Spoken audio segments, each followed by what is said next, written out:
মৌসুমী অক্ষরেখা ও নিম্নচাপের জোড়া ফলায় ভাসবে বঙ্গবাসী। রেহাই মিলবে কবে কোথায় ভারী বৃষ্টি, জানিয়ে দিল আলিপুর আবহাওয়া দপ্তর। রোদের তাপ দুদিন উপভোগ করতে না করতেই ফের বৃষ্টি শুরু বঙ্গে। আজও গোটা দিনটাই ভারী থেকে অতি ভারী বৃষ্টিতে ভিজবে বঙ্গবাসী, এমনই খবর আলিপুর হাওয়া অফিস সূত্রে।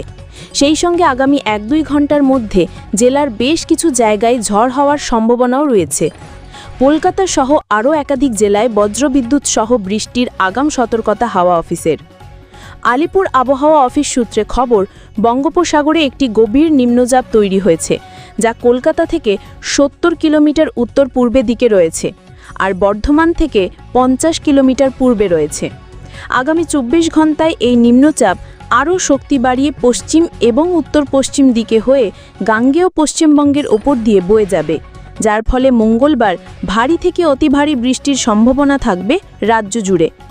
একইভাবে দক্ষিণ ২৪ পরগনা, পূর্ব এবং পশ্চিম বর্ধমান জেলাতেও ভারী বৃষ্টিপাতের সম্ভাবনা রয়েছে। থাকছে উত্তরের একাধিক জেলাতেও ভারী বৃষ্টির সতর্কতা। পাশাপাশি উপকূলীয় অঞ্চল এবং তার আশেপাশে জেলাগুলোয় ঘন্টায় ৩০ থেকে ৪০ কিলোমিটার বেগে ঝোড়ো হাওয়া বইতে পারে বলেও জানিয়েছে হাওয়া অফিস। তবে আজকের পর থেকে নিম্নচাপের পরিমাণ কমতে পারে রাজ্যে, তবে পুরোপুরি রেহাই মিলবে না বৃষ্টি থেকে। আগামী ২৪ ঘন্টা বঙ্গোপসাগর উত্তাল থাকার কারণে বাংলা ও ওড়িশার মৎস্যজীবীদের সমুদ্রে যাওয়ার ওপর সতর্কতা জারি করেছে আবহাওয়া অফিস। রোদের তাপ দুদিন উপভোগ করতে না করতেই ফের বৃষ্টি শুরু বঙ্গে।